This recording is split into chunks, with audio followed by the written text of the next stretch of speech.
and he got a cracking start. Dear me, they're piling to number 3, Yves Briguet, not a good start. Chambon leads, then it looks like a Yamaha. Vito Guareschi, I think, will punch to second place. Oh, somebody's gone cross-country. Followed by Paolo Casoli. So oh, several have gone cross-country. What a big pile of Kawasaki's. Is that in a Marathi there, number 6? It is. He was a good qualifier. But quite a good start from him. He started from the second row of the grid, which wasn't perhaps the best qualifying for him. Now here's the traffic jam at the first chicane. Whoa, dominoes. Oh, dear me. Yeah, some people certainly weren't expecting that from behind. It's amazing how one bloke went to the sandpit and about 18 others followed him. Vito Guareschi, yeah, it comes down. But the last corner is the parabolic. Oh, who's that on the floor? That was number 4, Stefan Chambon. And he got run over, but I think it looked like he was OK because he was up and running straight away. Yeah, and there's 2 of them down. I think the other rider was Briguet. It was Briguet. Now then, we catch it in a minute. First 2 go through. Third, it looked like... Yeah, Briguet went down first. It looks like he lost the back end, but maybe when he was accelerating hard, the back tyre skidded. It didn't high-side him, it low-sided him, which basically the bike slides away and just deposits the rider on the floor, and then all hell broke loose because everybody's obviously very close in Supersport racing. And Briguet, I think, was actually run over by Stefan Chambon. Guareschi in second, Chambon in third, then it looks like Merigali pushing through to 4th place. Pirovano goes through.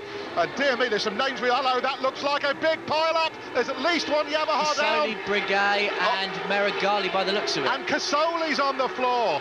And that look, is that Guareschi or is that Merigali? I think it's Merigali, Maurizio Merigali. Casoli last year's right, champion. It's Merigali. He was throwing things, I think, at Briguet. We don't see anything from that, but at the early stages, nobody quite knows what to expect. One person goes down and skittles 4 or 3. It was Briguet throwing stones, I think, at Merigali. So. And people were on the wrong motorbike by the time they landed. Yep, there's Merigali throwing some stuff. And Briguet up the inside. Got him. Has a look very neat. Front lost end. the front end. That's exactly how Casoli crashed in qualifying. But who's that come through?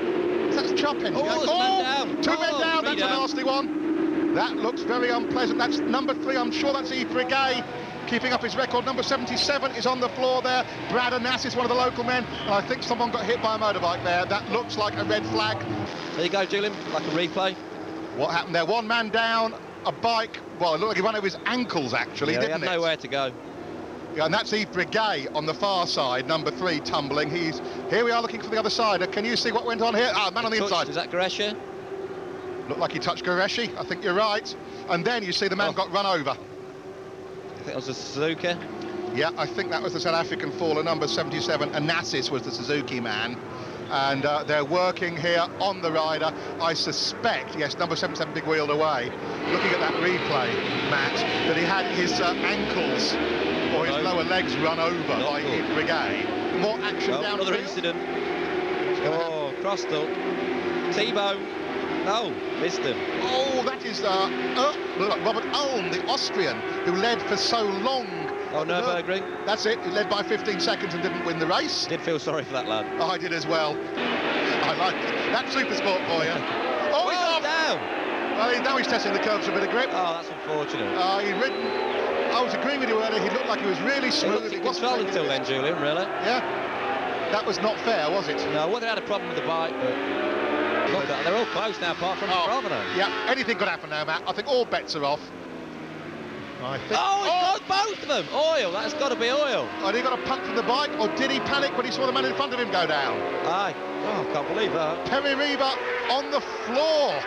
Oh, no. That has changed it. Well, so Chambon leads Guareschi, leads Pirovano, as we see Kirk McCarthy picking up the Honda. He didn't deserve that. Here you go again. Reba lost the front, and then McCarthy just did the same. That is unbelievable. Did get followed by the bike. Yes. Only just so it's all right. But your first reaction was oil. I thought that's got to be it if 2 bikes go down like that. For 2 riders go down so quick, it's looking good. And Casoli at the thing. Pushes through. Tough move. Oh, nice move. It's bloody tight then. Yes. Very tight there indeed, James. There was an accident coming out of the corkscrew. That's not Pirovano, is it? It is Pirovano. It is Pirovano.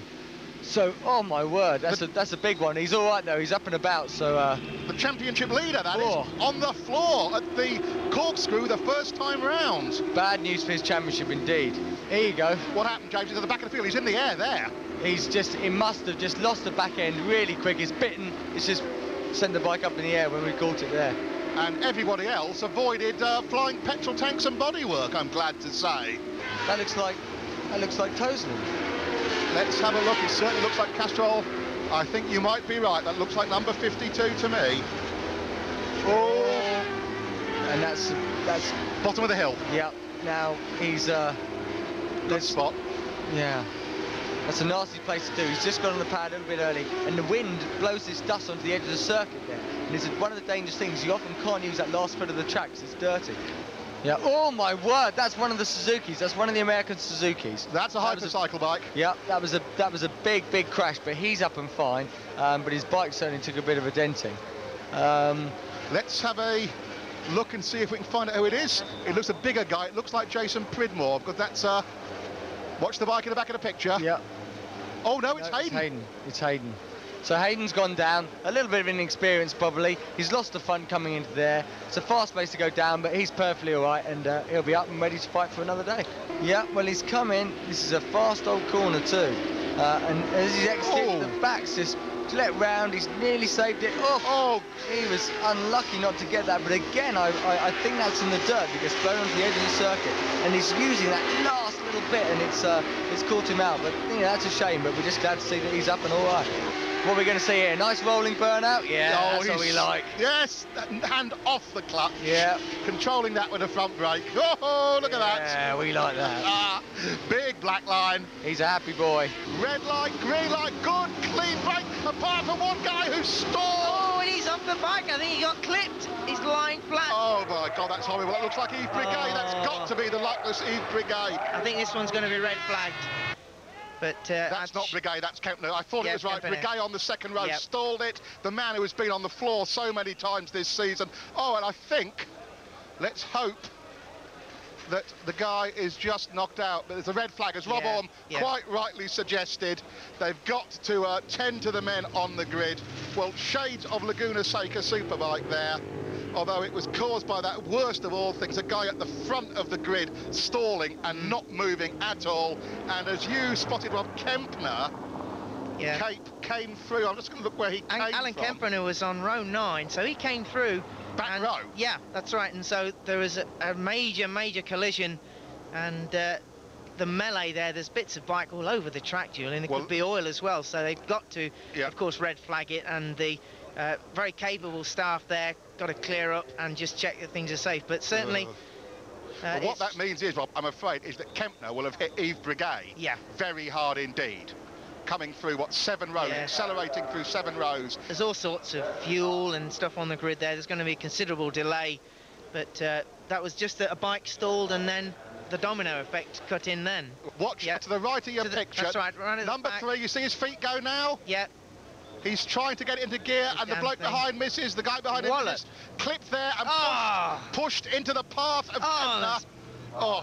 That's 4 nasty. bikes on the floor, and fuel spilling out of the bikes. Riders all over the place. That is frightening. Oh, well, that's a very nasty one. And Yves Briguet, I'm not sure he was hit as badly as I thought he was. You see, what happened is a guy clipped him, pushed Briguet to one side, and as we get, just hold our breath after that one. We know Kempner's okay, the bloke is bouncing down the track. So let's go back to Keith in the studio while things are cleared up at the A1 ring. Bouncing down the track. So let's go back to Keith in the studio while things are cleared up at the A1 ring. We're heading for the last lap. This man, Cristiano Migliorati, ex-250 Grand Prix rider, ex-500 Grand Prix rider, looks behind him and sees an empty track, or at least 6 seconds worth of empty track. It's as good as empty. And he's going to score, barring acts of God or dreadful luck, his first win of the year. Cristiano Migliorati goes across the line. That's his... Oh, no! Fuel is gone! You're joking! Migliorati is out of gas! You're joking! There's the act of God! Well, no! Yes, he's shaking it from side to side, trying to get some fuel into the fuel lines. And the Ducati rider, now there is no justice. That was absolutely the cruelest luck you could hope to see for a road racer. Pirovano takes over the lead. All my sums have gone out the window. Well, I think that Migliorati, somebody is going to get the sack in his team, because that should not have happened, not at this World Championship level. No problems at all, Julian. Formation flying from the Alstare Suzukis. The team way first and second. We think Pirovano's the champion. He would have been if they finished second and third, so he's got to be if they finish first and second. Just thinking out loud. Yeah, the circuit announcer's there with Francis Batter. He certainly thinks that's the championship for his squad. A very well-financed, very well-run squad, one of the biggest in the paddock, and that includes the World Superbike teams. Yes, synchronised burnouts. Well, what can you say to Cristiano Migliorati, Rob? Well, it's more, like I said, what he's going to say to members of his staff, but look at Chambon. I would hate to be the tyre technicians on his team. Because you're standing there waiting in pits lane with your tyre temperature and everything else, and certainly that was nearly a stick start. You won the race, but I nearly knocked you off. It was, wasn't it? That was a bit dangerous. Right, so we've got to watch for Chambon to do his own dirty work, as it were, and Migliorati is tangled up with Chambon at the moment. It's all Casoli. Whoa. Oh, they're both down. Dear me. Oh dear, no, that was a desperate move, that was by Casoli. Oh, that's the question I was going to ask you. That looked like Casoli's fault to me. There's no room at all to pass there. Zeelenberg will not be happy, nor will his Dutch fans. No, and Casoli, it looked to me as if he went to apologise. There we are now, Boz. Yeah, he hasn't even got his front wheel nowhere near in front of him. So no, Wilco wouldn't move from that either. He wouldn't probably even seen him until the last minute. No, that's the first Wilco knows about his bike's knocked out from under him. It could have been a lot worse. What a shame. That was going to be such a good race. Yeah, well, we've lost the leaders. But it still leaves us an entertaining race with Vito Goretzky at the front. Yeah, we've still got the number 2 in the championship to be decided. We have, and it's up to the Corona Alstare team. Woof! Lots of water in the air fencing. Here's another view of it. Yeah. Casoli, that was desperate. Oh dear. I think he was desperate about going out with a win with his last race as the number 1 plate. Just far too desperate, and the air fencing does. Have you had experience of an air fence, Nigel? Yeah, they're great. They are one of the nicest things to hit. Now the last lap, Boz. Pirovano's having a go at Goretzky. Goretzky throws the Yamaha at him. No, thank you. Well, if Goretzky can get Chambon here, it'll be a magic ride. And look at that Suzuki stretch away now. We couldn't ask for a better finish of the championship. I mean, OK, Pirovano's won the championship, but for the second place, this is exactly what we needed. And it's the first 3 in the championship, first 3 in the last race, fighting it out. Yeah, that's the way it should be. Goretzky's lost time there, he went in too fast, yeah. Is that the crucial move? Is that desperation? That could be, yeah, that could have been where he loses it, I'm sure. And I'm sure you're right, Boz, because Stefan Chambon, number 4, the Frenchman, is on his way to 25 points, I'm sure. Goretzky will only get 20. And there's a 3-point gap between them before the start of the race at the top of the championship. And 5 and 3, difference is 2. Chambon will get second in the championship to make it a 1-2 for the Suzuki team. Now, if Pirovano has a look now, then that'll be it. I mean, yeah, it's looking very, very grim for Goretzky. I think about Pirovano, I almost feel held off there. And there's too much to make up, I'm sure, there. We're running down... Whoa! Unless Chambon makes a mistake. That is something we left out of the equation. Stefan Chambon, the little Frenchman. Chambon won't know how far Goretzky is on him, so he'll just be, like, going mad. Yeah, and Goretzky is... He's pulled up, he's pulled up. He's riding these last set of curves absolutely brilliantly. He's pulled back up to the back wheel of Stefan Chambon. He's too far. Look, Chambon knows where he is now. Jules, I'm going to have a quid on Goretzky.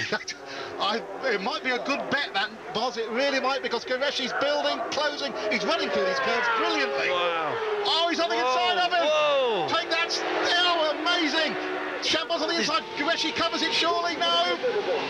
Oh, Chambon. Whoa. You couldn't ask for better than that. Oh, he's got it. Chambon's done it. The Bosworth quid is safe. And Vito Goretzky is is second in the championship. Brilliant. He deserved every minute of that. That was excellent. That was brilliant move. And he gets his first win of the year as well. He takes second in the championship. Boz called it right. I had my money up, truth be told, on Chambon. I should say the contract will be ready waiting for him. I would hope so after a ride like that.